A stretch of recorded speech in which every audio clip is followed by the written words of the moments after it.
Because I'm not just associated with Q, I am Q. Me personally. This is my operation. I've been working on a special project on behalf of the Defense Intelligence Agency called Operation QAnon, or Q for short. I am going to be the new commander of the Space Force very soon.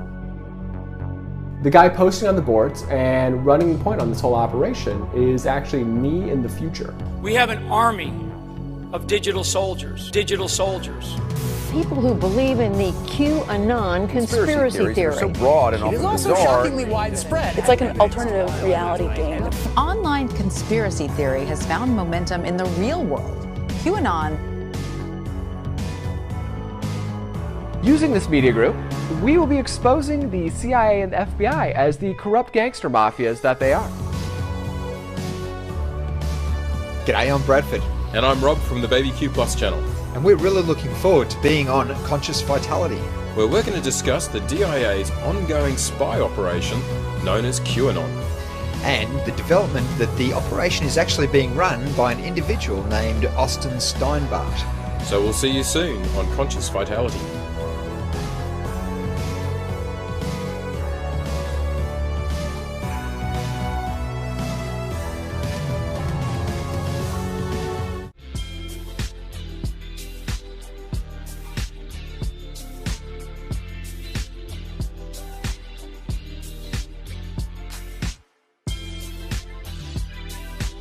We can hear you. Can you hear it and see us coming through loud and clear, Austin?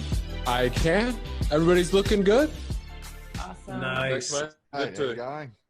Yeah, I'm trying to mock the whole look you got going on, making sure I got the top button real tight to my neck. Nice. Yeah, this one, I guess I may have grown a little bit because this one was like choking me when I did the top button earlier. So I'm cool here, trying to make the top button great again. I don't know if you guys heard. No, definitely. That's what we're trying to Welcome, everyone, to Conscious Evolution, the next steps for humanity, live on consciousvitality.com. Tonight, we've got myself, Arai Beckman, my lovely wife, Kailea. We have associate producer Joel Goldzer on, tuning in live from LA. And we feel very grateful and blessed to have Bradford and Rob from Australia. And tonight, the main man of the hour, Austin Steinbart. I really appreciate you guys having the open mind. I know I had some interviews previously with Antoine Tucker and David Nino Rodriguez, and they're some tough guys. So they were talking all like, "Oh yeah, no big deal." I was like, "You guys realize you're gonna get some serious hate whenever you bring me on, right?"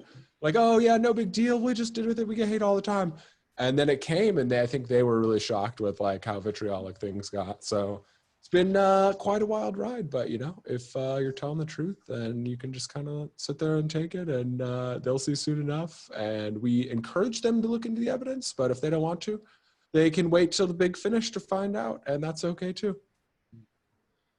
Awesome. Yeah, that's exactly what we're hoping to dive into today. So for everyone tuning in from our audience, you guys already know about QAnon. You've heard about QAnon. We've had special guests on the show, Austin, that told us about QAnon right from the inception of Conscious Vitality. From some of the first shows that we've ever done, we've brought in Hollywood insiders that have verified different elements of QAnon. We've brought in super soldiers, people that claim that to actually have been formerly super soldiers, which is something I know Joel's interested in picking your brain about, Austin, as we go forward here. They've told us that elements of this are happening. We've had people that are currently top personalities on the Gaia TV network that have been live here telling us that this stuff's happening. So right off the bat, Austin, we don't need to get into what is QAnon. We wanted to talk about some questions that the people out there that are following QAnon have to ask you right from the very outset. And the very first one that people are interested in hearing about the most, Austin, is why should we believe that Q is real or a real psyop, whichever one, and the info it's sharing is actually valid? Well, I would say it's not necessarily a requirement that you believe Operation QAnon is a real thing. It's more, we just hope that you'll look into what's being said. Just kind of investigate some of these targets we're pointing out. and help us make these much needed changes in our country. Because I think whether, wherever you're at on the political spectrum, if you really dive down, do some research and look at the evidence, we can all see that, we desperately need an Internet Bill of Rights. We desperately need the CIA to be disbanded and broken up and the good intelligence professionals moved into DIA. We desperately need the FBI to be overhauled from the ground up, for counterintelligence to be removed as one of their responsibilities altogether. And so we hope that whether or not that people are down with the Q movement, whether they think it's a real thing or not, that at least they acknowledge that the facts being stated are true. And I actually had a really interesting phone conversation with Kevin Shipp about a week and a half ago. So ex-CIA agent, very skeptical of Q. And obviously he has no way to verify that, I am or am not involved with what's going on the board, but he was absolutely in agreement. Like, there's this ruthless and monolithic conspiracy, the paramilitary wing of the CIA called D6, which he used to work for, ironically enough. And he knew all about John McCain. He enjoyed my videos. So, we hope that even if you're not necessarily like coming out as a Q person, that you can look at the facts and kind of go with us on this journey. It's a great answer. Thanks for sharing that. So here's a big one. For someone watching this for the very first time, you've come forward and said that you're Q. What evidence do you have to share with people who are watching this as to how you are in fact Q? And one thing I'd like if you could add to that, Austin, is what specific role are you claiming to have as Q? Well, for most of my career, it's just been the field operative. So essentially, the way this works is I'm coming out trying to make appeals to facts and logic and reason, as opposed to appeals to authority. So it's kind of one of the reasons that there's this degree of ambiguity there. And the idea is, like, John McCain would always just puff his chest out and be like, do whatever I say because I'm, the boss of you. And that really led us down a dark path, and it really, made everybody bristle around him. So what this is instead of like me coming out having a picture on the board or anything like that, and having everybody just kind of like do what I say because I said so, right? Because of the board. I'm coming out and just kind of laying out who I am, what my background is, the places I've gone, things I've done, and why they chose me to be in this role. And then there's been some hints on the board, and those hints will pick up over the coming months, but subtle hints, right? So it does require you to think for yourself, does require you to shed your pre-existing biases and really just empirically examine the evidence. And so there's nothing that 100% can give you certainty one way or another. It's really, you kind of gotta look at all the evidence and decide what you think what are the chances of all those things being true and me not being Q. So kind of the idea too is I'm moving into a role where I'm gonna be having to make a bunch of important decisions based on very complex geopolitical situations. And kind of the idea is, like, when you're trying to make really hard decisions, when you're kind of lost in this ocean of complexity, the only way you can really navigate is by being as empirical as possible, as unbiased as possible, and really sticking to the numbers. So really, in my mind, I'm a very mathematical guy. I try to like lay out what I think the possibilities are, and then assign mathematical possibilities to what each of those tracks might be. And so it's just like in a court of law, there's never like 100% certainty one way or another, right? It's a spectrum for like, I'm 10% sure, I'm 50% sure, I'm 99% sure, right? And so we're just hoping that everybody will look at the evidence, think for themselves, and just examine all the coincidences there. And that's why we say, how many coincidences before it becomes mathematically impossible? And that's kind of our mantra here. On the note of the Q posts, you've made reference that some of those Q posts are directly referencing you. I mean, I know we've seen, there's some that have said like AS, and then there's some that you've mentioned, they're mentioning like a field operative. What exact Q posts are you referencing? So Yeah, there was a reference to a field operative in there. There was these like gibberish alphanumeric kind of like keys and just like things that make no sense if you're just looking at them without context. But some of those were like, I was in a document warehouse with millions of files everywhere, and I was not figuring out where to go. So it's kind of like subtle hints there. Some of them are passwords. Some of them are just like codes of comms. So there's a whole lot of stuff going on there. There's a very sophisticated, like multifaceted operation going on there on the boards. And so people who are thinking with kind of a one-track mind of like, this is one thing, often get confused by that, right? And the people that are reading the boards and treating them as if they're, scripture from some higher power that is, indisputably every sentence of it is indisputably true. They're really kind of missing it here, right? Because some of that stuff is intentional disinformation. And when you're working intelligence ops, like if you were to just tell every single person the plan straight out of the gates, you would get thwarted, right? So part of it is that, putting the good information out there. I would say the juiciest information probably is front loaded into like the first 200 drops. And then other things are just kind of like expanding on that. But those are by far the most informational. And so it's really up to everybody to look at that, think for themselves, and look at things like when it says Hillary Clinton's going to be arrested in 2017 and she doesn't get arrested. What was the purpose of saying that, right? And part of the purpose of the original QAnon movement, right, is we had this Russiagate thing going on. We had this coup against our president. And one of the 48 laws of power, and the one that Hillary Clinton is probably the most masterful at, is this idea of disarm and infuriate with the mirroring effect. So the idea is like, if somebody accuses you of something and they're like, you did this. I'm like, no, I didn't. Yes, you did. No, I didn't. Right. The conversation is all about, did I do this? Whereas if somebody accuses me of this and I'm like, actually, you did it. Right. Then it's like, you did it. Right. So for everybody looking on as a third party, they're just kind of like, shrug. I don't really know. I don't really get it. And this doesn't seem like they're both accusing each other of the same thing. So it's been a remarkably effective disarming tool for Hillary Clinton throughout her career. And so with this original Q movement, right, we had this Russiagate thing where they kept saying, the walls are closing in, Trump is about to go down, it's going in any day.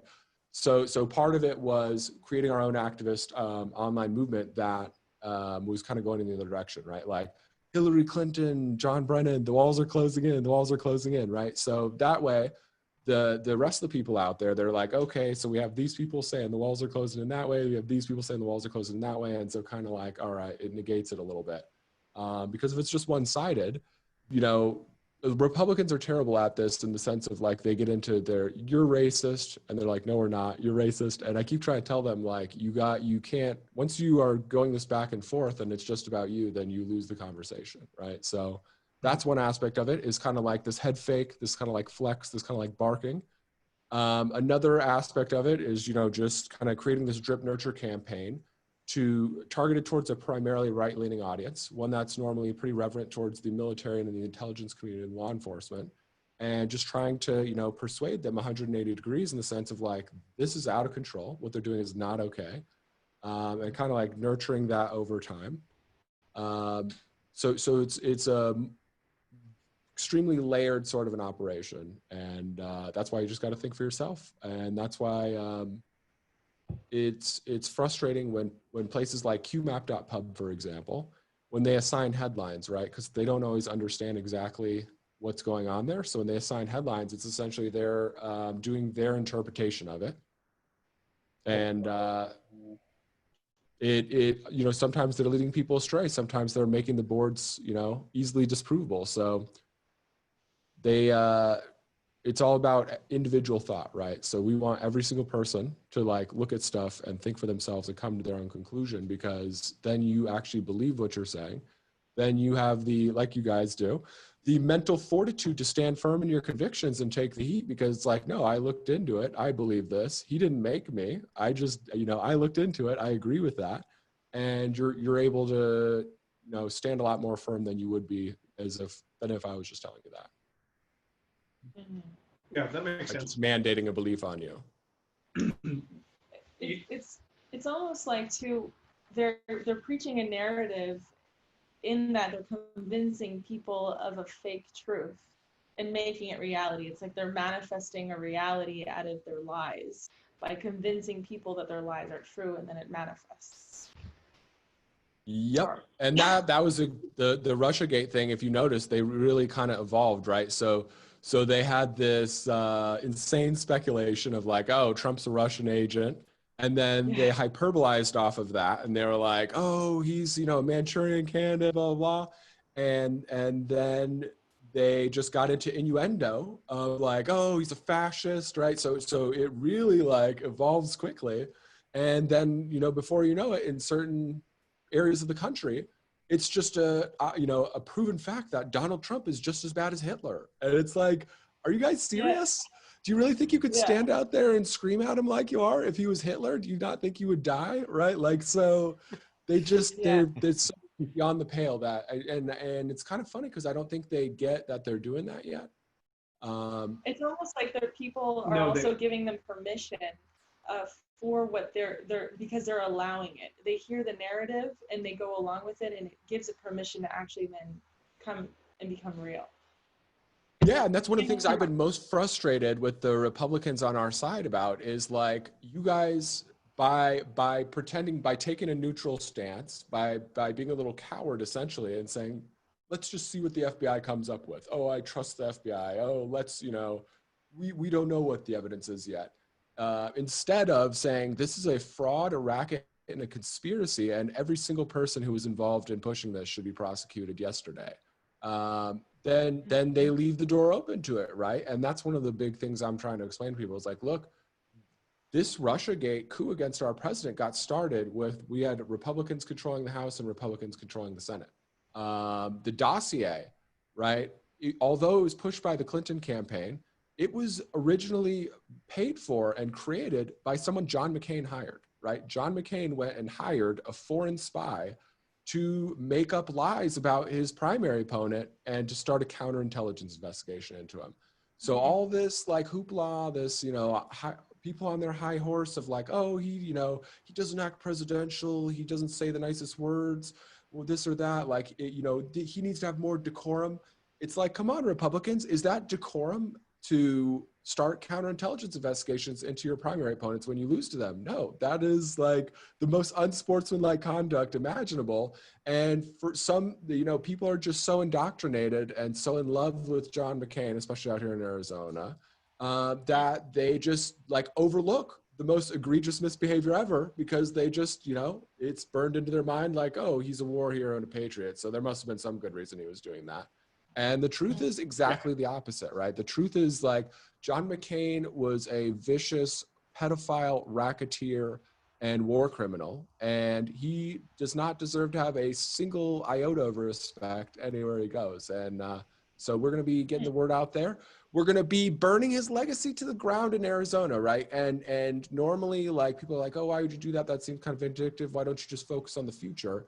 And the reason we're doing that is because politicians, Clintons, Obamas, McCain's, everybody, they care most about their legacy. They don't care about the actual real results for real people in real life. They care about, in the history books, how does this sound? Does this sound cool, or does this sound stupid, or does this sound whatever? And so unless we make a flamboyant example of like, John McCain is going to have his legacy burned to the ground in Arizona, every single thing with his name on it is going to, we're going to be calling them out and kind of erasing him from the history books, then it doesn't send a strong enough message to the rest of the politicians that like, look, you guys need to care about us. You guys need to engage, like go towards solutions that actually get the people the real results we need, as opposed to the solutions that just make you look, cute on TV and make you look cool in history. Yeah, that makes sense.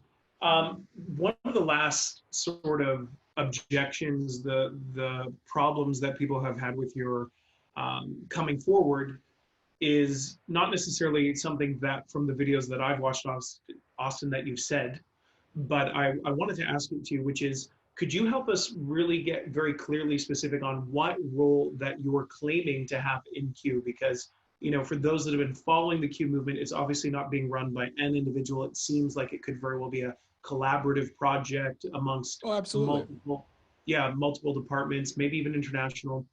And on that, so what's your specific role, and then what's the purpose in coming forward and putting a face to the name at this point? And I know you have kind of touched on that a little bit already, but just as we could have that even as one soundbite to understand, that would be awesome. So my role in the past has been recon in regards to counterintelligence in the United States. So with that D6 mechanism, right, we have these foreign intel services operating at the behest of the CIA, engaging in tons of organized crime and generating the money that they need for their COVID operations.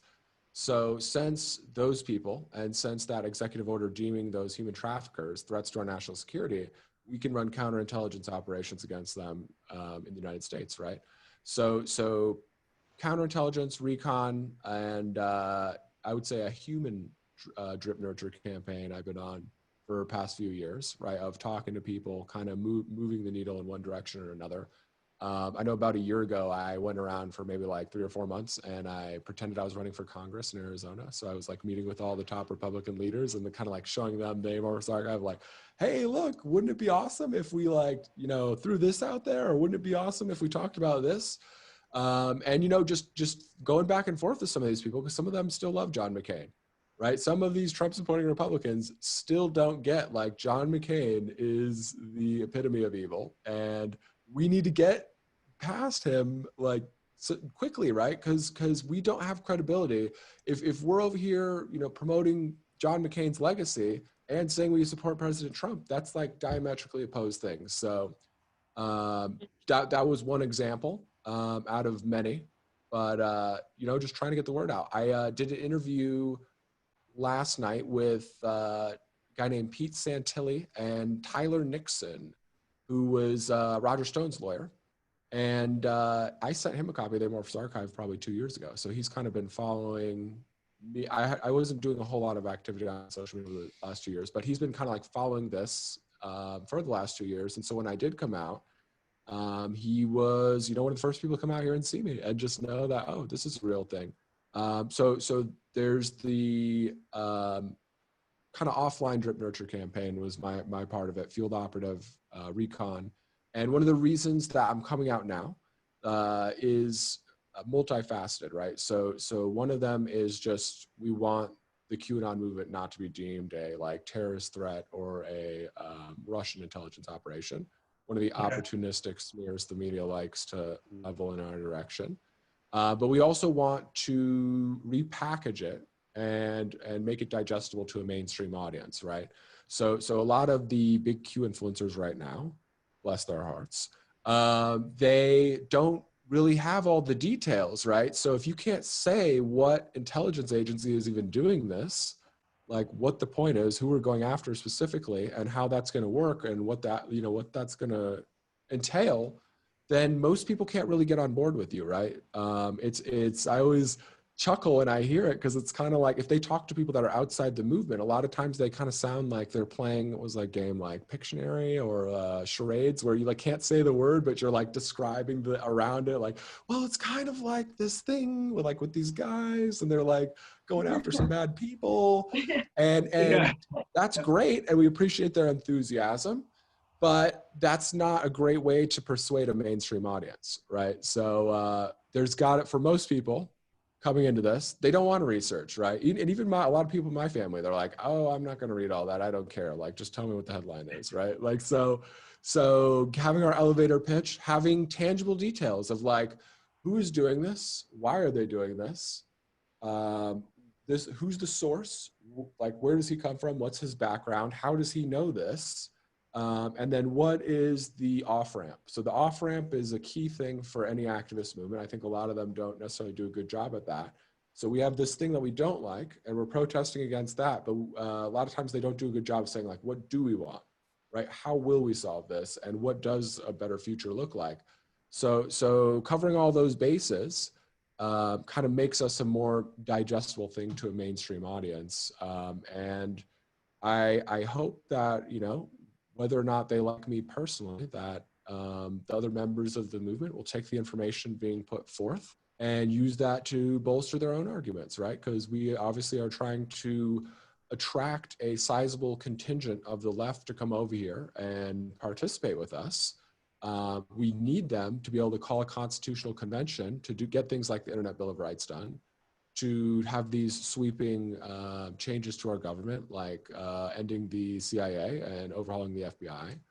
And so unless we make that active effort to go reach out to them and to go explain like, hey, look, this is for you too, and here's why, then it's going to be really hard to get there, right? So we do a really good job appealing to like the right-leaning pro-Trump audience, but we really don't do a great job appealing to the left-leaning audience. And that's kind of what I love about platforms like this one right here, is I think you guys are doing a great job of appealing to the other side, and of going at things from a perspective of not like, we're angry and like, screw that and like we're gonna get them, but more like, hey, like, let's all look at the facts, come to this together. We're coming to you in a loving manner, and we're coming to you, putting ourselves out there, even though we know we're going to get ostracized quite viciously.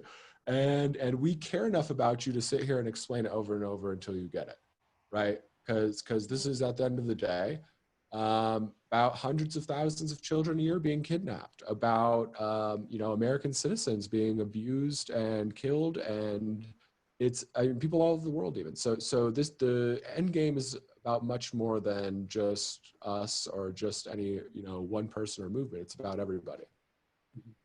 On the note of hitting on the other side of we're trying to be like a bipartisan channel, not Republican or Democrat. Every time we have a post and we got a little Wikipedia saying the right-wing conspiracy theory, it's crazy because exactly everything you just talked about. It's very, we're going on John McCain, we're going on Bush, and then you're going on the Clintons and the Obamas, and it's everybody's fair game, Absolutely. Yeah. And that's what I always tell my lefty friends. It's like, okay, name one news channel, entity, individual, anybody out there who has convinced more Republicans to distrust the intelligence community and the foreign policy establishment than QAnon.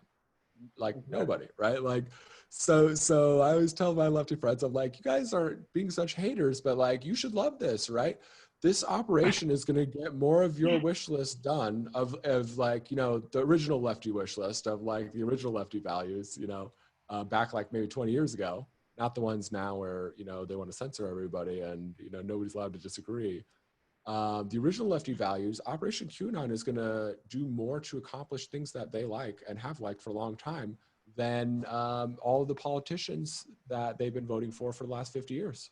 Yeah. On that note, one of the big things that I don't like saying lefty or right, but we'll say like a Democrat feels that their side is the right side on is like environmentalism. Now, Trump isn't going to come out and say like, here's the free energy devices we've been holding back from you guys. So what is your perspective on it? Because when he speaks, he's always, talking about fracking and, the Green New Deal is corrupt. What is your opinion on the whole situation? I think it's unfortunate how the Green New Deal well was poisoned so hard out of the gates, right? It's not that like we don't want to be more environmentally friendly or, revamp things so that we can be more positioned for a healthier future. It's just that, the way they rolled that out, right, originally out of the gates it was kind of like this Marxist manifesto of like silliness. So they really, AOC and co kind of like poisoned the well on that one. But in general, I think Republicans need to do a better job saying like, look, we do care about the environment. We don't want to live on a dirty planet. We don't want to, die of cancer. We don't want to, have pollution everywhere. We want our kids to be able to like see animals. We just want to do that in a system as possible, right? So we don't want to force everybody to do any one thing. We want to kind of like let the better options come out and, let the market decide. So there's a lot of exciting stuff going on out here. I know a guy that works for an awesome company that is doing hydrogen-based fuels, right? So theoretically, you know, making gas power by distilling the hydrogen out of water. We got tons of solar companies out here, right? Arizona's a great place for solar. I don't think there's probably anywhere better for solar, right? So there's a lot of things that I think Republicans have reflexively disagreed with that we could take another look at in the future. Just as long as those things aren't being like, you know, mandated from a centralized authority, right? As long as they're coming up through the free market. And like Elon has said a bunch of times about his solar panels, they're going to get 5 times more efficient and 5 times less expensive in the next 5 years. So things like that really make solar viable, right? And if you could just have solar panels on your house instead of paying for electricity, who wouldn't want to do that, right? Who wouldn't want to be able to live off the grid at independence? What can we do to help this next election, and why is it so important for humanity? Like you've said recently in your videos. I would say the biggest thing is just like getting out there and like talking to people in real life, right? So a lot of people don't pay attention to everything on the internet or everything on the TV, but just kind of like reaching out and just discussing some of these hard things to talk about, right? And just trying to explain that, look, we all have the same problem. And ultimately at the tippy top, it's these worthless European royals that have been dominating everyone and everything. And they're totally sadistic. They totally operate with this medieval mindset, and they just feel like we're all their little subjects and cattle, and they could just do whatever they want with us. So you know, the idea is that this is, you know, the commoners versus the royals. This is not a right versus left thing. This is like the people versus the power thing. So I think a lot of times, you know, those royals have been very successful at pitting us against each other, right? So especially back in medieval times, if you are a single family and you want to maintain physical control over an entire country, the only way to do that is to make sure that all the groups are fighting with each other, right? So in our case, we have kind of like this 50-50 situation going on, right? Where it's 49.5 versus 49.5, and then the 1% gets to be the deciding factor either way every time. And the only way they have that power over the rest of us is because we're all pushing against each other, right? So we're kind of offsetting.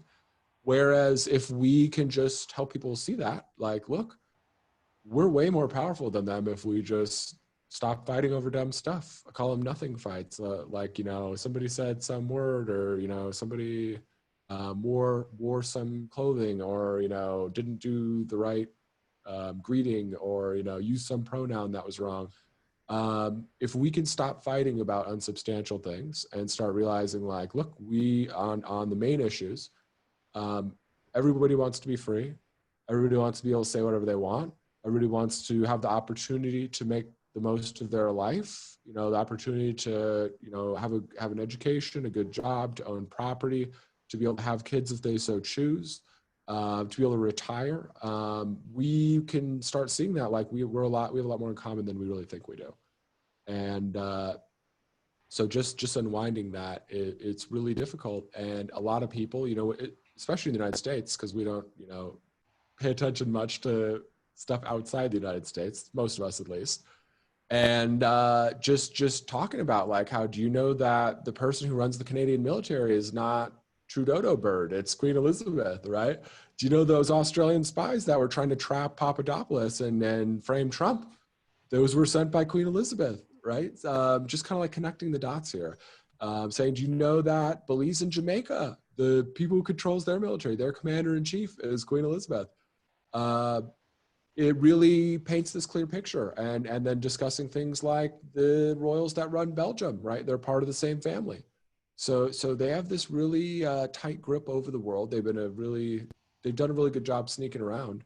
And if we can kind of raise awareness to that, then we can help the people see, especially in America, but all around the world, that we all have these common enemies, and it's not that big of a group of people, and they are exceptionally evil. So we don't have to feel bad about going after them as vigorously as possible, and just kind of laying it out, you know?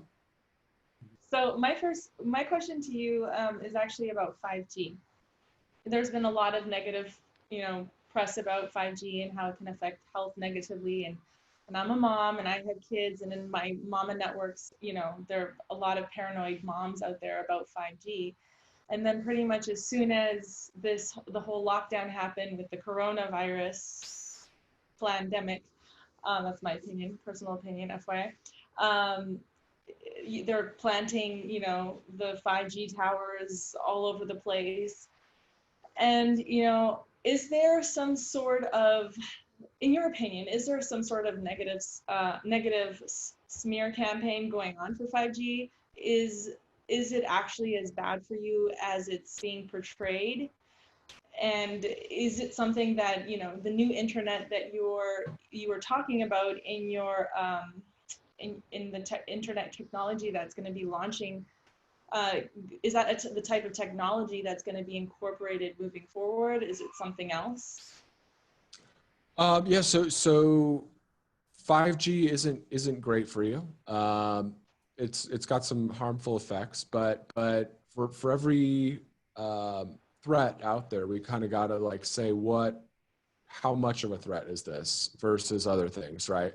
So it's worse than 4G, but it's not as harmful. So you absorb more radiation in flying in a plane during the middle of the day, for example, more harmful radiation than you would like hugging a nuclear power plant for a day, right? So everything is pluses and minuses. Everything's kind of like this big equation. So I think 5G is bad for you, but it's not so much worse for you than 4G and 3G and other forms of Wi-Fi that we would have necessarily the legal mandate to come in and like do a sweeping ban. And a big idea of this, kind of like I mentioned on earlier, instead of like mandating from the top down that this is not allowed, just putting a better option out there and letting the free market eat that up on its own will really help us not set any dangerous precedents moving forward, right? So it's just a tricky legal area because it's like, does the president or does whoever have the legal authority to come in absent something that's like absolutely outrageous as far as evidence goes, and mandate something out of business? And if they did, what is the criteria for that? Like, where does that end? So in the future, if, people think that other things are harmful, right? What is the threshold for like, we get to make that illegal versus not illegal? So the better way is to let the free market decide, to just launch a way better option. And I want to say it's KU band with those satellites, but they're very little satellites. It's way lower intensity radiation coming at you as opposed to this 5G stuff, right? That takes a lot of power. They really got to pack the cell towers in tight.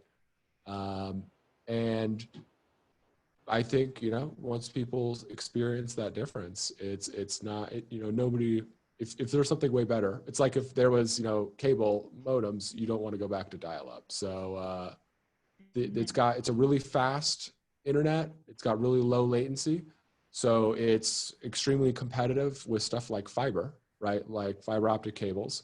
And it's way less expensive, right? We don't have to blanket our entire country in these big cables and networks and towers everywhere. We can kind of just launch this satellite constellation and connect from wherever we're at. So it's a much better option, especially out here in Arizona.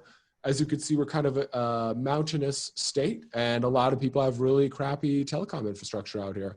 So that's one of the things, obviously, selling the Republicans on the idea of like the government controlling the internet is uphill battle, but it's like, come on guys, like what could be a bigger layup in politics than promising people free Wi-Fi, right? So they should take the gift here and then realize that this is obviously a very important thing. And it's not just for the traditional internet like now at the time. The reason that there needs to be like a military branch controlling that is because when the quantum internet starts to roll out on a commercial scale, we can get really sideways really quick with that if that's not being vigilantly policed. So do you feel it's going to be the Starlink system? So when for everybody watching, when he's referring to this new internet being released, he's talking about the Starlink constellation that SpaceX is putting out.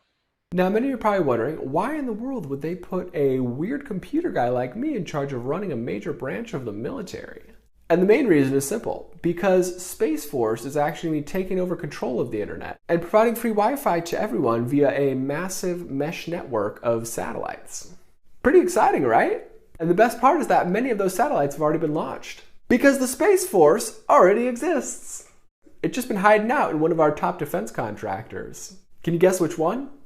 If you guessed SpaceX, you would be correct. SpaceX, believe it or not, is actually a DIA front that has secretly been building our new Space Force. Ever notice how some of their top executives have cheeky little names like Gwen Shotwell? If you've been following SpaceX, you probably know that we're well underway with launching that massive network of satellites that will provide reliable high-speed Wi-Fi to everyone. The project is called Starlink. If you haven't seen it yet, I encourage you to check out SpaceX on Twitter and see some of the awesome things that the new Space Force is up to. There are several reasons why it's become necessary for the military to take control of the internet. The first one is cybersecurity. We live in an increasingly techy world, and with all these sophisticated hacking tools that are out there for free, it's going to be impossible to keep everyone safe without controlling the internet. Especially as we start to roll out these self-driving cars Waymo's been testing here in Arizona.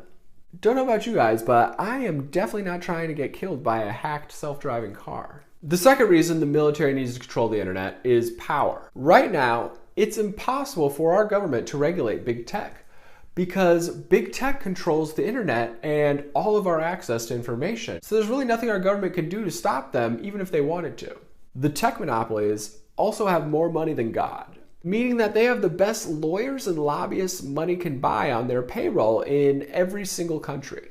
So even if we did manage to regulate them here, they could just shift operations to another country and keep right on censoring our free speech and illegally stealing our data. The only way we are ever going to be able to rein in those tech monopolies is by having the military take control of the internet. It sounds counterintuitive, I know, but I guarantee that my Space Force will do a much better job of protecting everyone's constitutional rights than those evil tech CEOs will. So hopefully you guys won't trip. Because what's not to love about free Wi-Fi for everyone, right? When do you see that coming out? Because if this drops before the election and there's a huge switch of, no longer these bans through the satellite systems that are in place right now, like that'd be crazy. Is that before? Well, it's already started to roll out and beta test on a small scale. Right. So like for the mass areas. For the mass public, it will be soon. Oh, this 5G is different from the Starlink technology. Oh yes, absolutely. A different sort better of frequency. solution. Yeah. Lower. Yeah, in our community, less harmful. That's exciting. In our community, Austin, we started off looking into really alternative topics. Things like we were hearing from people that were claiming to be former Space Force soldiers. They were telling us about that our government has been operating in things like space-time travel, so multi-dimensional stuff, crazy free energy tech. So we've actually go pretty far down different rabbit holes, much more outside of kind of just mainstream political convos, like the one that we're having tonight.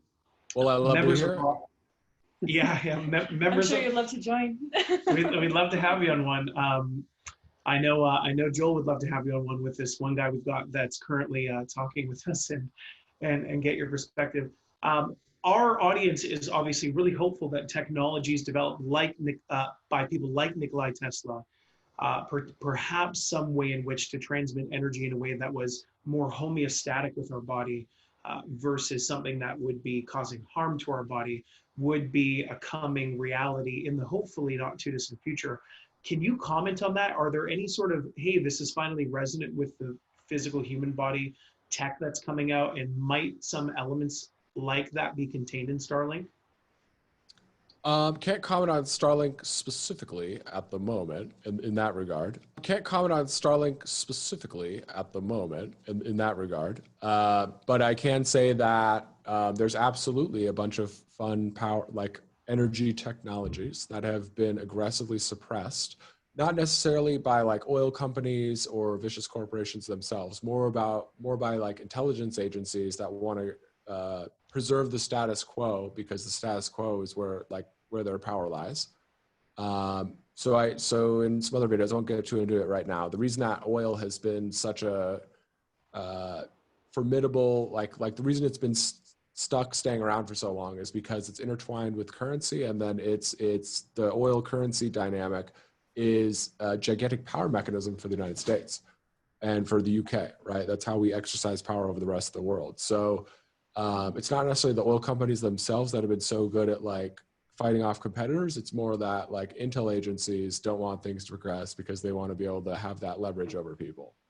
Luckily, instead of leveraging oil or leveraging currency or some of this other stuff, we have this new Space Force internet coming out. So if people don't cooperate with us, we could just shut the internet off. From a national, like if we're going to war with someone, for example, I don't foresee that being the case a whole lot, but just it's another point of leverage that we have that we can like use to move away, like let the rest of the intel communities and the people that are hell-bent on maintaining our edge as far as being a superpower, help them let go of this past paradigm a little bit and move towards a better future.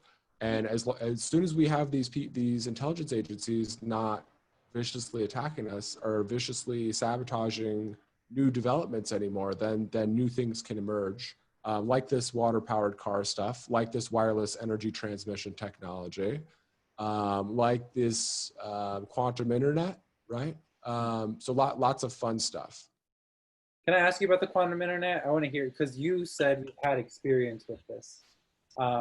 And we're talking, avatar capabilities. We're talking to your future self. So, I mean, we can go through a lot of categories.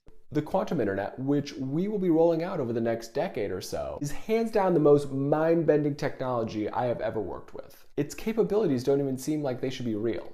They seem like something straight out of a sci-fi movie. But I can assure you that what I'm about to tell you is very real, and it's coming very soon. In the past, quantum internet has been referred to as ETI, or extraterrestrial intelligence, because it enables zero latency wireless communication with anywhere in space or time. Meaning I could use it to Skype someone in another solar system, or I could use it to remote control one of those avatar bodies on a planet that's 100 million light years away from here with no lag whatsoever. Pretty spooky, right? The quantum internet can also wirelessly interface with brains of any species, anywhere, at any point in time. Past, present, or future. So it can be used to look through my eyes, your eyes, or anybody else's eyes. And not just right now, but at any point in time, even back when you were a baby. It can also be used to look through JFK's eyes in the 60s, or Julius Caesar's eyes in ancient Rome, or a bird at the park's eyes, or a fly on the wall's eyes. It's pretty much a direct wireless connection into any brain, anywhere, at any point in time. Pretty spooky stuff, right? And that's not even the spookiest part. The quantum internet can also be used to read all your thoughts, memories, and feelings. It can also write thoughts, memories, and feelings straight into your head. Meaning that if the wrong people controlled it, they would be able to drive us all around like little robots. Unbelievably terrifying stuff. I have no doubt that many of you will be very disturbed about the idea of technology like this. But please understand that whether we like it or not, the quantum internet is already here. So the choice we had wasn't quantum internet or no quantum internet. The choice we had was CIA and Team Satan controlled quantum internet, or DIA and Team America controlled quantum internet. One of the capabilities of the quantum internet is that you can communicate with yourself in the future. So you're saying that Q Plus or someone in the future version of you is communicating with yourself. What was that experience like, and what do you think that experience is going to be like for everybody? Well, it's varying. So the interdimensional stuff, we make adjustments as little as possible in order to succeed, right? So if you mess with the past, right, there's a thing called the butterfly effect, and if you do too much, you can get things really sideways really quickly. So it's kind of like we get just enough hints not to die and not to fail, but like we still have to figure a lot of it out on our own.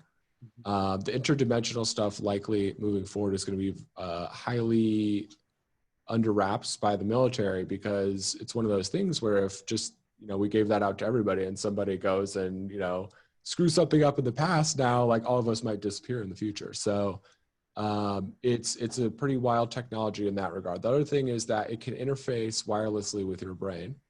So, and it can have zero latency connectivity between anywhere in space and time. So if we're standing here, we could theoretically be communicating with zero latency whatsoever, like zero lag whatsoever, with a planet 100 million light years away, right? So in the avatar situation that you'd mentioned, instead of the people that are like in the avatar bodies having to like fly up to that planet and remote control those bodies from a spaceship like close by, we could just sit right here on Earth and control those avatar bodies. And it could be like, you know, it's 9 to 5, right? You could go do your, like, control your body on another planet and then, you know, go home to your family at night.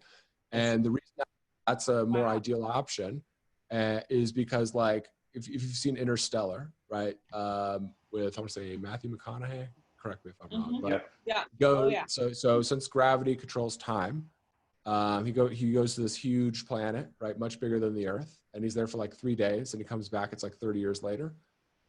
So that is the case. Those differences, those deltas in time, like the rate of what you're experiencing time on any planet, right, that's different than Earth, is different from Mars. So it could be slower, it could be faster, but anywhere you go, you're going to get a little sideways. So if you could just sit here and control things over there and have the quantum internet be adjusting for the time difference there. So, you know, if you're controlling a body, it experiences 3 days of time and it adjusts it. So you experience that in the same way over here. It will make you get a lot less sideways with that, with that dilation, right? As far as like you going somewhere and being there for 3 days and coming back, it'd be 30 years later. So that would be pretty scary. The other thing, so if you've seen that episode of Black Mirror, right, where you just get a text and you kind of like see it in your field of vision, but there's nothing connected to you. It's just kind of like a wireless thing.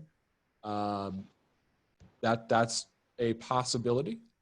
I think the wild concept, I haven't talked much about this, but like the people at the house have been asking me a lot about this. Like, can you explain Q+? Like, what does that even mean? And how does that exactly does that work? So a lot of people would be like, oh, how could one person run this mission? So in the present day, right, there's the team of 10, and the team of 10 refers to the people who like understand what's going on, like at the big picture. There's obviously like lots and lots more people involved on a more granular level that are more siloed and have like little pieces of it. So that 10 is like the people that understand the big picture. And that's a very limited group of people. But ultimately the person running this mission is Q+ in the future Space Force commander. And what Q+ is, it's kind of a wild concept to describe. So the best example I can give is like if you have a Mac, like a Mac computer, and you want to run Windows on it, you can get this thing called VMware, which is like a virtual machine. So it's essentially like a window of a running PC on your Mac. And if you run a big business, you could scale that up. So you could say, I have multiple iterations of this PC, right, running on my Mac. So that's called a virtualization. And it runs off of like an image. So it's like you took an image of that computer, and now you're running it over here. So the same kind of concept can work with your brain and your sentience. So if you take an image of your brain, right, like who you are, and be able to put that into a computer and run it kind of like that VMware. So instead of being the Microsoft Windows running on Mac, it'd be like Austin Steinbart's, you know, sentience running on Mac. Right, that is a very real thing, and with that's a single iteration of it, right? You can scale that up. So I could have one Austin out there working on the internet. I could have 2 Austins. I could have 10 Austins. I could have 10 billion Austins, right? So because like if you think about like the cloud and like this instant scalability, right? Q+ can scale himself up to as many as there needs to be, right? So it could be 1 trillion, right? It could be any number. So think about like most tasks for most white collar jobs now can be done remotely, right? They're video conferencing, they're researching, they're emailing, they're doing this. And think about how effective I could be if I could have, you know, 1,000 computerized versions of myself out there roaming the internet, making calls, talking to people over here, researching stuff, right? You could get 1,000 times as much work done, right? So it's instantly scalable. And so with that, it also, if you tie in signals intelligence, right? So all of the data from everybody's phones, everybody's emails, everybody's GPS locations for all of time, right, is a data set in there. And if you have millions of iterations of yourself, you can actually like get through that, right? Each piece of yourself can kind of like decipher a small part of it, and you can kind of like feed back the insights to the main individual, right? So instead of me getting a mountain of data trying to push into my brain, it's kind of like analyze that data and give me the insights that you receive from that. And that's a concept in computing, that instant scalability, that is a thing that's available in the commercial market right now. So not necessarily from like a human sentient standpoint, but from a big data analysis standpoint. Like if you have this big amount of data you're trying to analyze, there's tools you can get right now that you can scale up to, you know, 10,000 computers and have those 10,000 computers analyze this stuff, deduce me up the insights, and give me back a readable figure. So instead of doing that with computers, do that with versions of yourself. Have this gigantic data set of signals intelligence for all of time, right? All those psychology weapons, all the things information they gather about us, that they kind of like know exactly what we're prone to be doing, and then add in there with this quantum stuff, the fact that you can look through anyone's eyes, hear through anyone's ears at any point in time, right? So you have this unbelievably huge data set with the signals intelligence, and with just the fact that you could like it's called remote viewing, see through a person's eyes, hear through a person's ears, any one of us for all of time. And it's like a God mode technology, right? So it's like one person can scale themselves up to, you know, a gajillion, and then have every bit of information to ever exist. Not just looking through human eyes, you could look through this annoying fly's eyes. You could look through, you know, Julius Caesar's eyes 1,000 years ago, or 2,000 years ago, excuse me. You could look through an animal's eyes, like a bird flying by. So it's a really hard, wild concept to wrap your head around, but it's a very real technology. And so that is the idea of like what Q plus is, right? So whenever people are acting like, oh, you know, punk, like silly computer guy, you think you're just running everything like this. And I try to say, it's not that like I'm so like amazing or smart or whatever. It's like with that technology, in the future, anybody who like put their head into that would have almost godlike power. Also, would you mind getting into exactly why you feel that it's so critical? I've heard you talk about this in the past in your videos. And I found it very interesting that you said, you know, because of the power of quantum computing, that big tech has gotten a hold of these super advanced computer systems, so much so that as a member of the general public, it's a tough journey to go down when you don't even know that this technology exists, to then being told that it exists, to then being told it could exert an influence over perhaps even your thoughts, your mind, your will, without your permission. So that was a really, you know, tough one to swallow, I think, for people that had never heard about it before. Absolutely. So the idea is that if we allow one more election cycle to pass, even one more, without, we are going to have people like Google able to read our minds in the same way that they steal all the data on our phones, and then use that to serve us targeted ads, not just to our phones, but directly to our brains. And once that cat is out of the bag, that is almost impossible to put back in. So that's why this is an existential struggle for the future of humanity at large, that we prevent these vicious tech monopolies from getting hold of this techno, or from operating how they have in the past, and for being able to just push whatever in there that they want. And I've had a little experience with this quantum technology.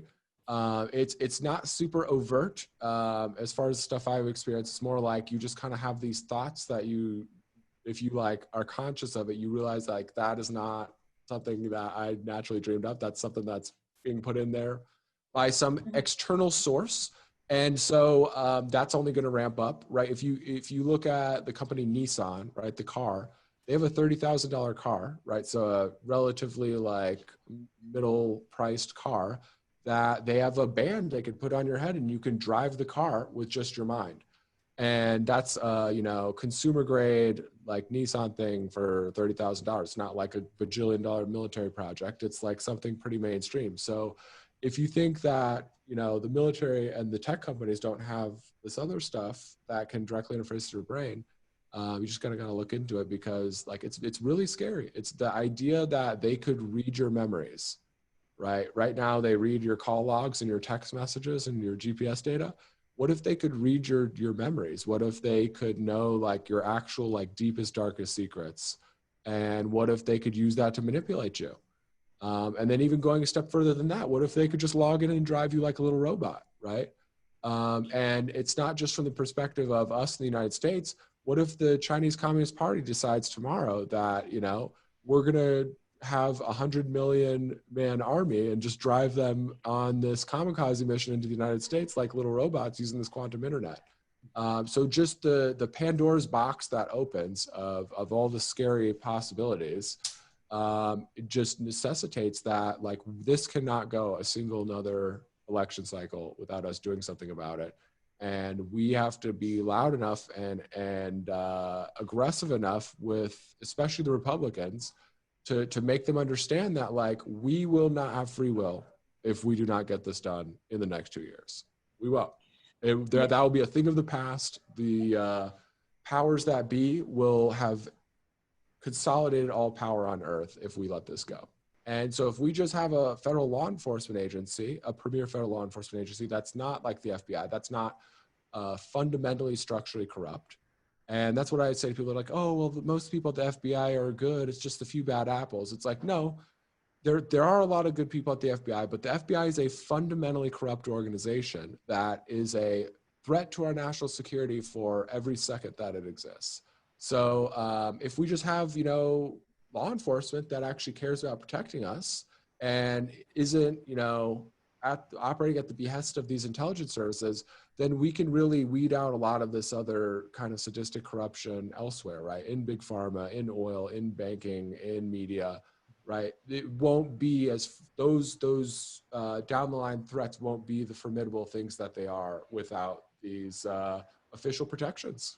Yeah, with when the big pharma mafia, let's say, once that's taken out, what do you see as the future of health? Because, on Conscious Vitality, we're bringing on a lot of people who are talking about med beds that are coming out, or frequency technology that just defies our thoughts of like what's possible. So what do you think is going to be the next age of, future health that we're all going to get to experience?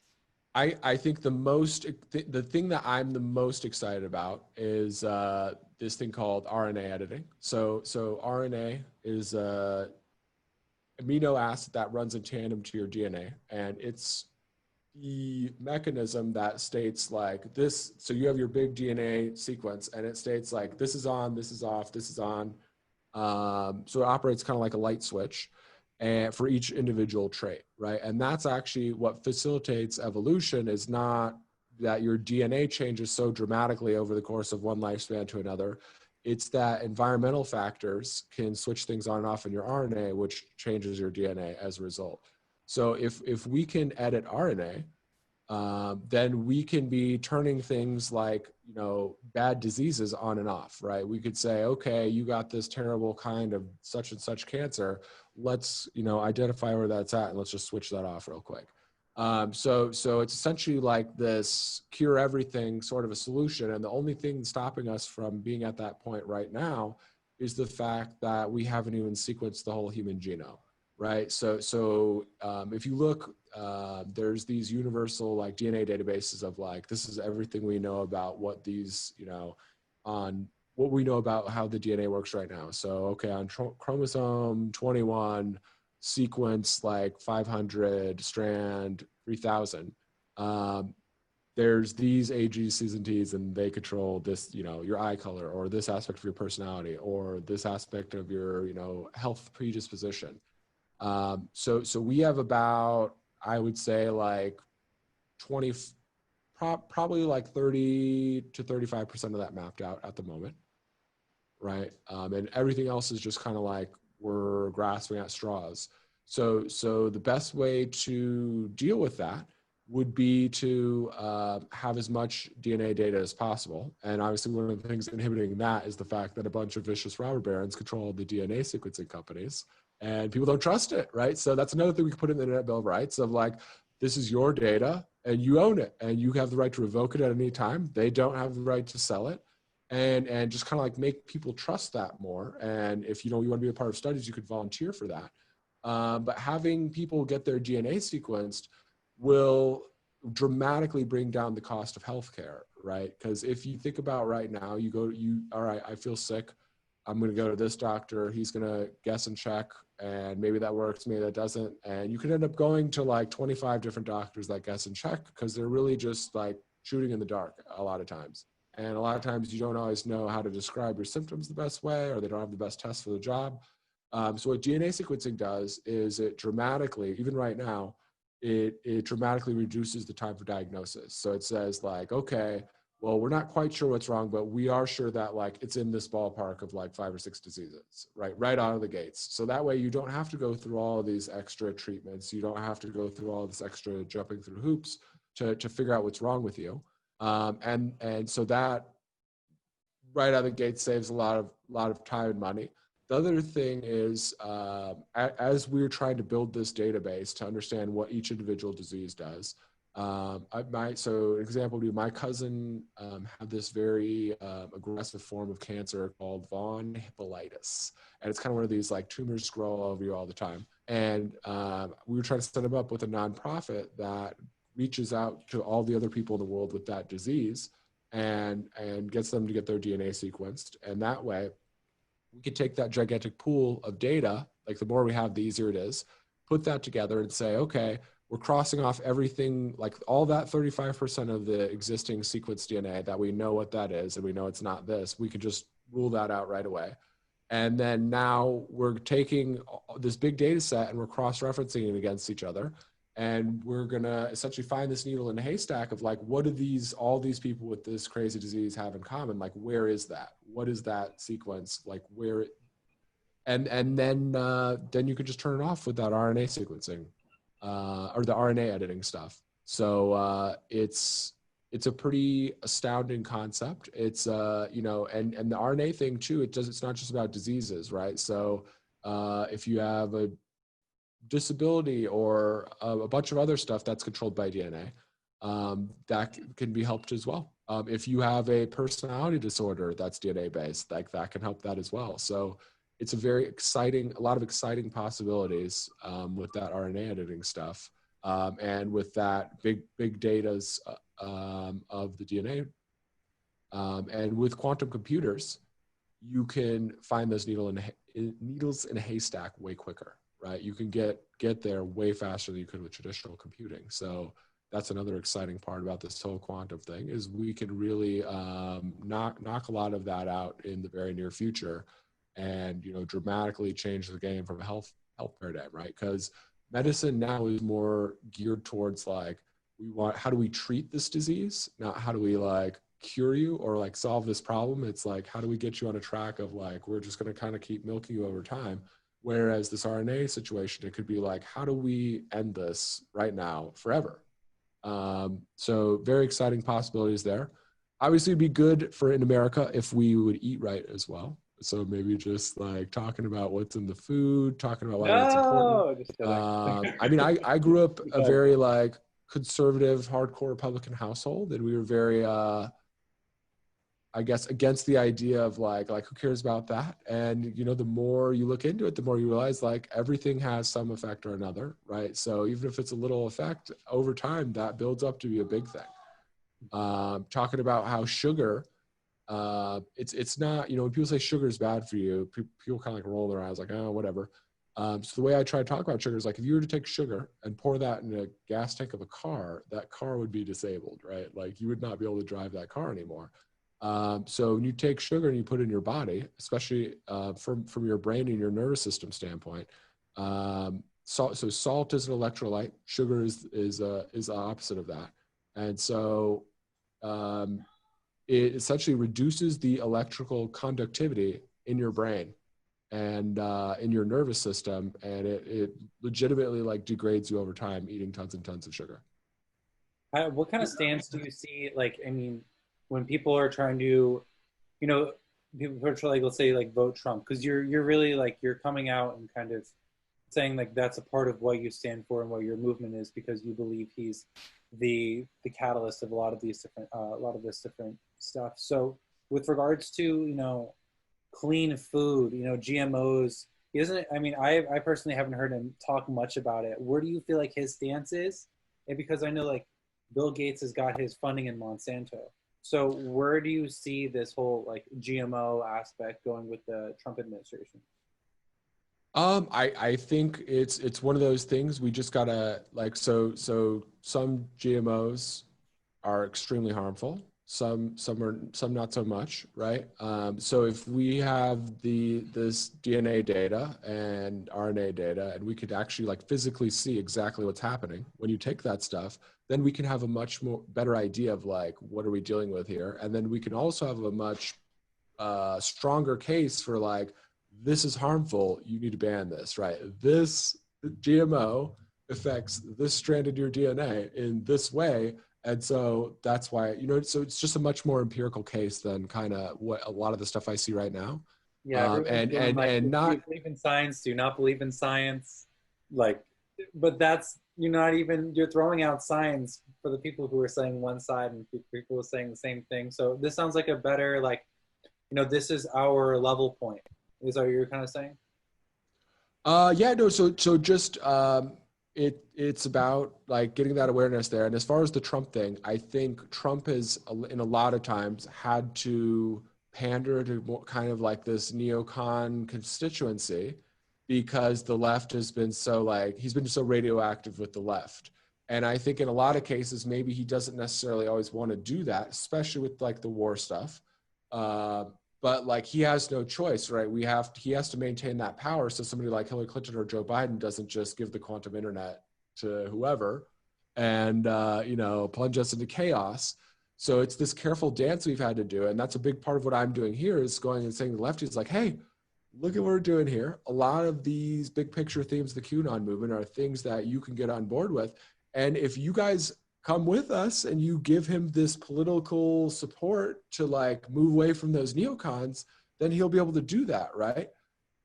So I think he's a lot more, I don't want to say progressive in the sense of like what the progressives out there right now do, because they're progressive, not in like progressing towards a goal. They're like a progressive, like a Moby song, in the sense of like, we want these layers of government like layered on and on and on, and kind of like to build up over time. So if we're talking about like progressing towards the future, I think he's very much in line with that sort of mindset. He just has had to, you know, pander to this element of the Republican Party that's still hopped up on this neocon propaganda. Yes. So that's kind of how I see that, and that's why I think it's super important of why we do shows like this and we reach out to the left and the left people of left-leaning persuasion. Because that will give Donald Trump the like political cover, the political support he needs to actually like move in the right direction. I think a lot of the people on the like new right, or the like, I like to call it the LYOL right, the live your own life right, not the like authoritarian right. And the people on the more like freedom left as opposed to the authoritarian left, I think we, for the most part, see eye to eye on a lot of issues. We just maybe use different vernacular, and we get kind of siloed, so we see each other as like this other. But I think a sizable percentage of us agree on a large variety of issues, much more than we think. And if we could be sparking that synergy, then we can actually like get somewhere instead of just running in circles all the time. As somebody, like, I went to UC Santa Barbara, and we had like YG there, and so we were going like F Donald Trump, like that was the whole, you know, the whole arena was doing it, and I was doing it like I didn't even like not really realizing like the whole situation of it.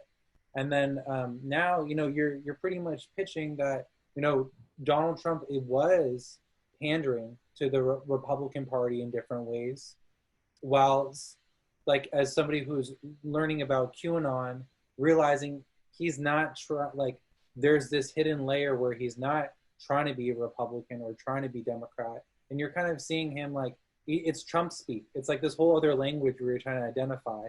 And we just saw this in the media. I'd love to hear your comment on it. Trump was asked about QAnon flat out, couldn't walk away from it.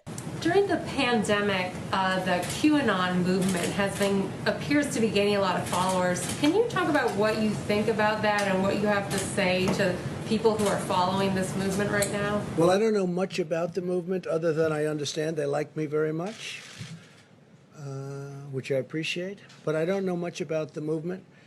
I have heard that it is gaining in popularity, and from what I've heard, these are people that when they watch the streets of Portland, when they watch what happened in New York City in just the last 6 or 7 months, but this was starting even 4 years ago when I came here, almost 4 years, can you believe it? These are people that don't like seeing what's going on in places like Portland and places like Chicago and New York and other cities and states. And I've heard these are people that love our country and they just don't like seeing it. So I don't know really anything about it other than they do supposedly like me, and they also would like to see problems in these areas, like especially the areas that we're talking about, go away, because there's no reason the Democrats can't run a city.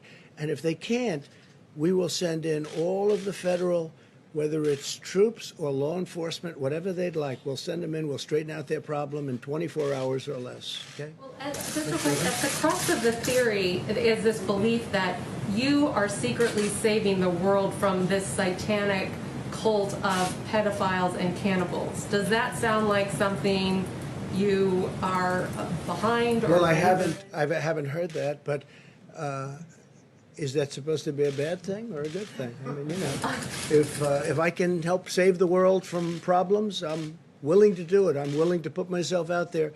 And we are, actually. We're saving the world from a radical left philosophy that will destroy this country. And when this country is gone, the rest of the world would follow.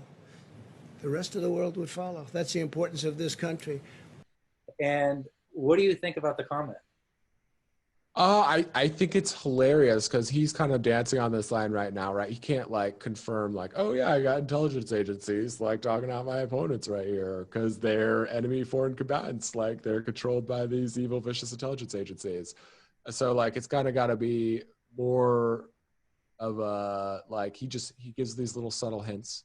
But one of the most hilarious things is like most of the people on his staff, you know, even most of the people that like tease the QAnon thing, they just think like we're pandering to some political constituency. This isn't real. We're just like pandering to the, because it's a gigantic constituency. So we're just going to like pander to them. And he doesn't actually believe that. We're just doing that to like keep these people on board. So they are going to be quite surprised where it's like, oh man, that was a real thing. Like, whoops. Like talked a lot of crap about that behind the scenes. Yeah, you gave the number, it's 50 million. How did you get that? How are you getting that number? That's a worldwide thing. But how are you getting that number? Just so. Rough estimates based on tracking cookies, like sample sizes of things I put out there and things that have been on the chance. Or on the Coon, I guess now. I was going to say it's super popular in Germany and the Anglosphere. Right. So yeah, we want to look deeper. We were talking earlier today about wanting to look deeper into how QAnon has impacted the world. A lot of people have no idea that QAnon has been something that has been even marched on and protested peacefully in other countries. There was no media exposure of it here in North America.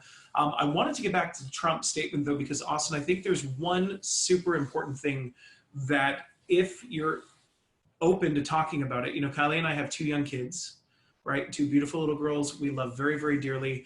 All of this stuff up until a certain point on our own research journey online, which QAnon helped us with, was entertaining. It was mostly entertaining. Stuff that may not ever necessarily involve or affect our lives directly. Like, oh, they're going to go off and do a war in another country. That sounds horrible, unnecessary human suffering, but it'll probably never affect our lives. I'm not sure that there's really anything we can do about it. But on the journey throughout the QAnon research, if you will, we obviously encountered this topic like Pizzagate and stuff of that nature, things that may very well be happening to kids. At first, your natural response as a parent is to immediately reject it, because obviously something like that can't be happening. Now, in your opinion, is this unfortunate aspect of not just child trafficking, not just child sex trafficking, and we're talking about children, we're talking about very, very young children, but in your opinion, is there any validity behind the fact that there are, unfortunately, elite groups of satanic pedophiles that are in fact abusing children, that are trading children, that are unfortunately doing these sorts of things? And if so, what's your opinion on Trump's response to when the reporter asked him if the QAnon movement is about focusing on that topic, that they believe that he's involved in helping to prevent that, where he says, well, is that a bad thing? Yeah, no, I mean, he's, it's because they ask it in that condescending tone, like, oh, well, do you think you're actually like going after pedophiles? Like, it's like, yeah, is that a bad thing? Like, what's up? Like, is that a problem? And he's gone after it like much, much, much more aggressively than any other president in history ever, right? Like, he signed that executive order that essentially deemed anyone involved in these human trafficking rings a foreign enemy combatant. So that opens the door legally for us to go after them with the military and to show no mercy, and to anyone that is helping or facilitating that to aggressively just eradicate them. But a big part of that too is we have to explain what's happening, because if we just go out there and just, round people up, or we just, cancel the CIA, or just say, FBI, you're done, that's scary, right? That seems at face value, if you don't know what's going on, like this guy is evading his checks and balances and he's going way over the top. Because a lot of people don't realize how pervasive this human trafficking problem is, right? And how vast, like how many kids, American kids, get kidnapped by American facilitated intelligence operations and gangs every single year. And I think if they did, it would, shock people to their core. It would mortify them to their core. And if people saw, so one of the more like in the weeds topics in the QAnon movement is this adrenochrome thing, is the idea that if you consume the blood of the young, it has antibodies in there that prevent aging. And if that blood is laced with tons of adrenaline, then it works even better. So the idea that they kidnap kids and they take them in dark places and they use these like Halloween costumes and they torture them and cut them up and like make them as scared as possible in the process of killing them in order to have this stuff to prolong their life. It's like one of the most dark and sadistic things imaginable, and it almost like feels like, how could this be true? Like how could people even think about doing this? And so it's one of those things where, like, for me personally, like I've seen with my own eyes some of that stuff, like people that happened to them, and it like makes you want to throw up. So it's one of the most horrific things imaginable, and I think anyone who understands that that's happening is incredibly, I know I feel a lot, like I feel like, myself getting a little bit like energized right now just even thinking about it, because it's so bad and it's so evil and it's just so cruel and sadistic. That's like, how could this possibly have gone on and we didn't know about it? Well, and I think that would be the most unifying, like if there was actual hard evidence that people could point to and not just immediately dismiss it as an online conspiracy theory cult idea that's being pushed forward. I can't imagine how there would still continue to be presidential debates. I don't understand how the DNC could continue. I don't understand how any points of that. I don't know one of my Democratic friends or Republican voting friends that if that came out to the general public in a way in which wouldn't perhaps cause some degree of mass panic that would erupt into chaos, put everything else that I was thinking mattered to me about the policies of the front runner of my traditional political party and how do we address this issue. Would you confirm, Austin, then that really is something that goes on? You've mentioned you've seen it happen. Is this something that the elites, the celebrities, and or members of current or past heads of state and political offices participate in? Absolutely.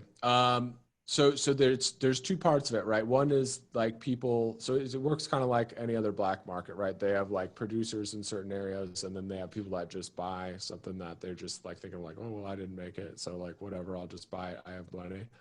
And then there's the like adrenochrome industry, and then there's like these satanic ritual abuse and cannibalism situations, and the satanic ritual abuse and cannibalism situations are more of like blackmail operations, right? It's like forcing you, if you're going to be in this club, to participate in activities that are so heinous and so just repulsive and evil that if you ever tell on us, right, we could just say that you were involved too and you're going down too, right? And nobody's going to show you any mercy if you've been doing that kind of stuff to kids.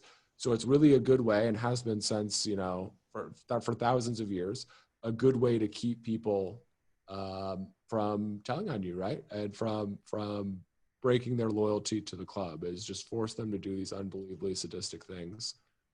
Force them to go wear these hooky spooky druid costumes and light torches and go have these ridiculous ceremonies in the woods and engage in, you know, forms of cannibalism, because that's the kind of stuff that like is so dark that they would never escape if they ever try to whistleblow, they would never escape the blowback of that. Yeah, with regards to there was a Q post that talked about when the Democrats learned the truth about Haiti, like this is all over. What's your opinion on what happened with Haiti and the Clinton Foundation? It's just one of those like never let a good tragedy go to waste sort of situation. But instead of a PR campaign, it's like, oh, there's a bunch of kids displaced from their parents. How can we go kidnap those kids and sell them?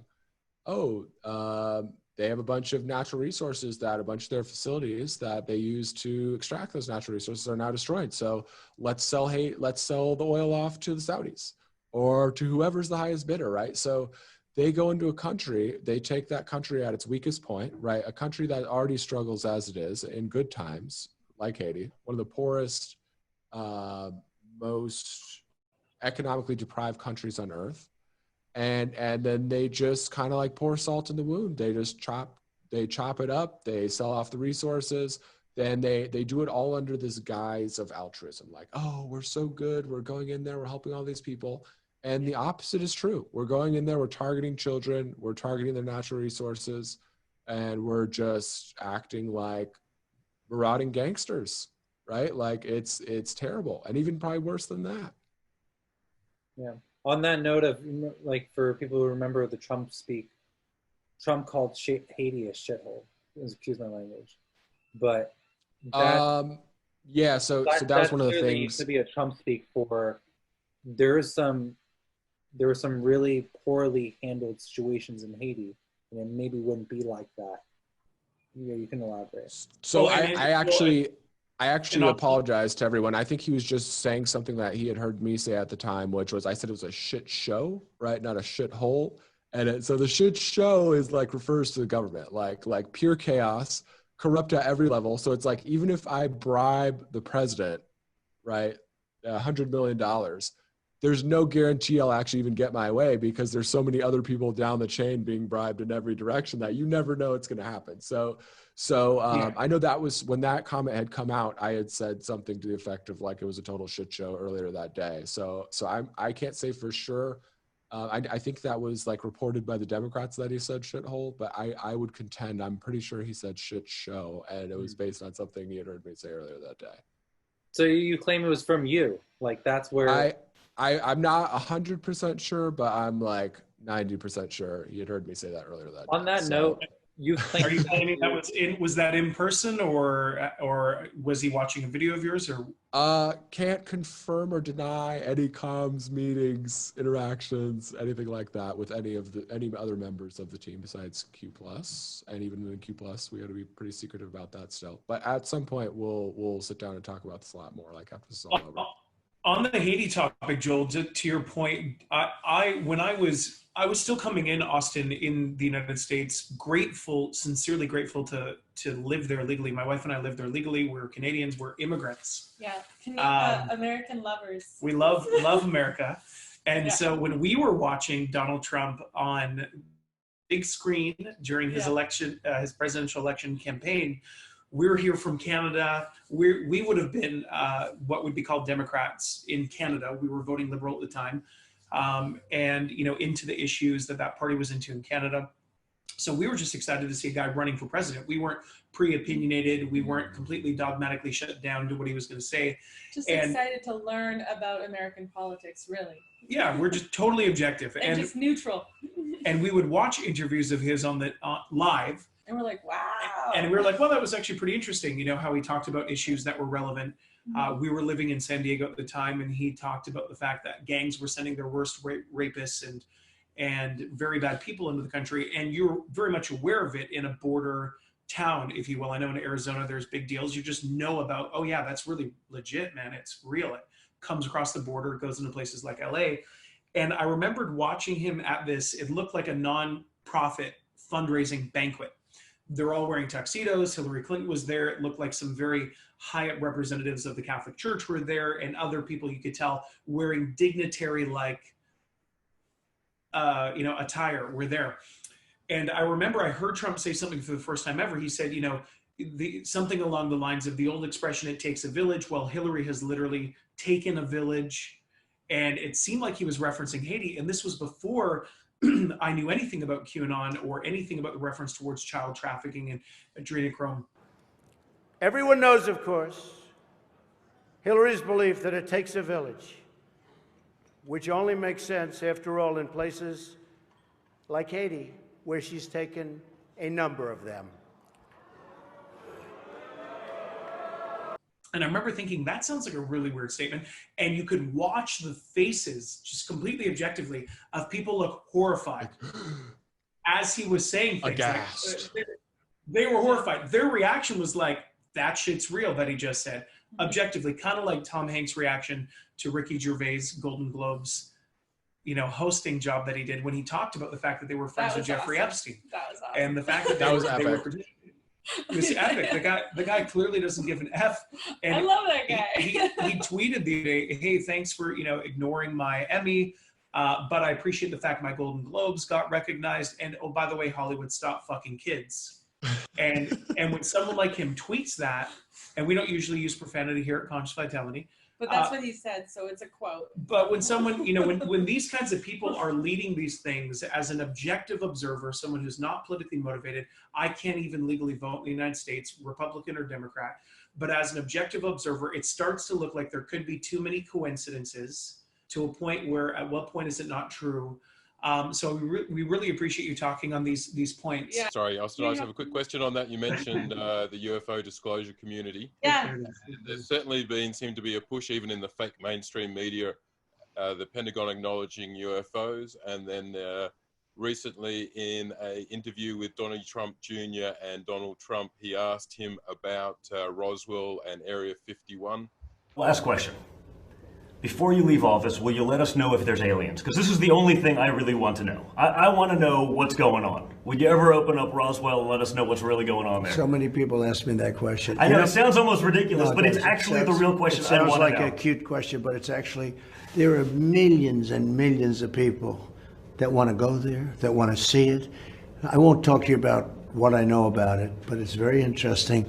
But Roswell's a very interesting place with a lot of people that would like to know what's going on. So you're saying you may declassify? Oh. You'll take it? Well, I'll have to think about that one, right? I'll have to think. What do you think is the likelihood of Donald Trump coming out and disclosing what really happened in Roswell? And is that a good PR for your upcoming documentary?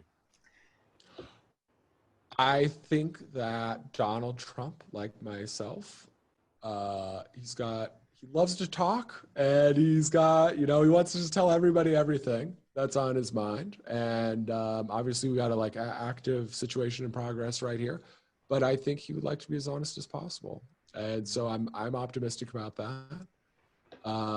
You know, the fact that I'm having to come out here and talk about UFO stuff in general. And then, you know, they obviously threw me a bone by releasing some of those videos out there, because that would be pretty tough to discuss without that. Whereas now it's like, you know, every mainstream media out there reported on this, and the source came from the military. So you can call me a conspiracy theorist at this point, but I'm listening to the Navy and to BBC and CNN. So how does that work, right? Even by the traditional standards. So lots of exciting technologies that have been not necessarily in the public eye. And I would, in my opinion, I'd like to get those out as quickly as possible. I hope, I think Donald Trump is on the same page in that regard.